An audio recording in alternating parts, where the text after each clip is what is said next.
So when I was 18 years old, that's when I first discovered this idea of self-development. I don't know if I was a late bloomer in that regard, but around 18 is when I really started diving into this material that was or would be considered self-help, right? It blew my mind that there's people out there who really focus on this and dedicated their whole life to helping people's psychological, helping people's mindset, helping them attract what they would want out of life.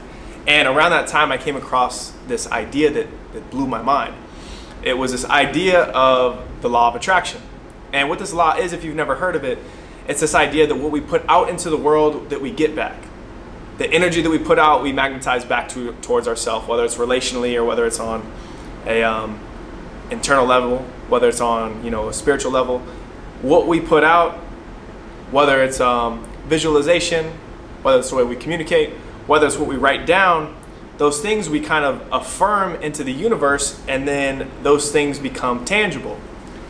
So it's kind of like goal setting, right? You'd write down a goal and you'd make it clear and you'd work towards it, of course, and you would try to become somebody who could achieve that goal, and then you get to have that thing or achieve that goal.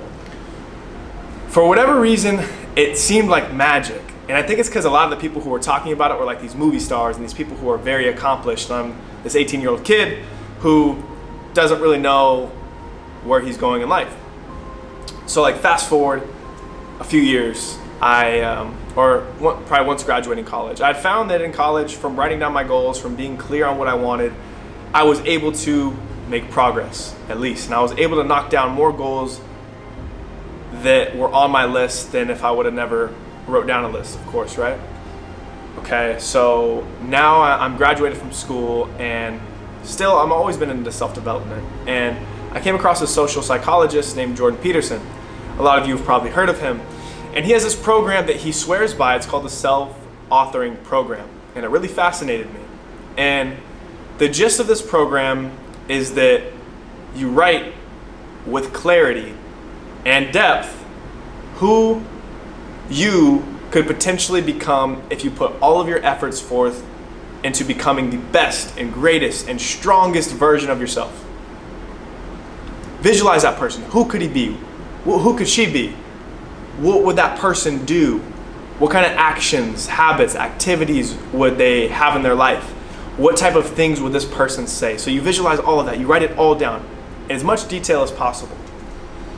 And then on the flip side, and it's personal, right? So you have to think about who you are and who you would like to become, right? You also have to think about like the bad aspects of who you are and the weak sides of who you are. And that's the second part of it. It is, and I think you might even start with this, but you write out who you could also become 5-10 years time if the weak aspects of who you were manifested and you became that lesser version of who you might be.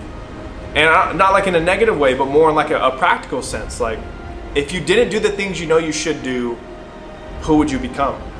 And then on the flip of that is, if you did do the things you know you should do, and you stayed aligned to that path and you did it over time, how much different could your life look? And so the idea, I think, and what he kind of says is, you're giving yourself two stark contrasts of how your life could look. You could be this leader, this courageous person, this confident person, this person who's able to do what he says he's going to do. This person who's able to tell the truth. This person who's able to be authentic with who he or she is. Or you could be a person who is weak, who can't tell the truth, who doesn't feel comfortable in being authentic with who they are, who maybe cheats and lies and tries to, just navigate through life at a lower frequency. And I don't think anybody tries to do that. But I think that if you're not intentional about what you do want to be, and not aware and afraid of who you might become if you don't put your efforts forth, then it's hard to know where you're going. And I think that's how you change. I think that's how you change your life, is simply by spending some time weeding out some of the things that are not working and getting clear on some of the things that you would like to do and that might work out better for you. And that, in a lot of ways, has been kind of what I've found has worked in my life And therefore, what I've given to as advice and as guidance to clients of mine and friends and people in my life, hey, you can if you're not happy with where you are right now, you can actually change that, and it's on you to do it. And you can do it because there's content and there's resources out there for you to become whoever it is that you would like to be. And man, I just wanted to share that message because I've had a few conversations lately that this topic has come up, and it kind of reignited that fire in me that, hey, whoa, when I look back, when I did that self-authoring program, a lot of the things that I wrote down are now things that are real in my life. I'm closer to that person now than I was 3 years ago. And that makes me feel good. So I wanted to share this message with anybody out there who it's for. And you know what I mean? I don't know. I feel like life's short, and we need to share positivity. We need to share good things with each other. And so I think this is a good thing. So I hope it finds you well. Have a great one.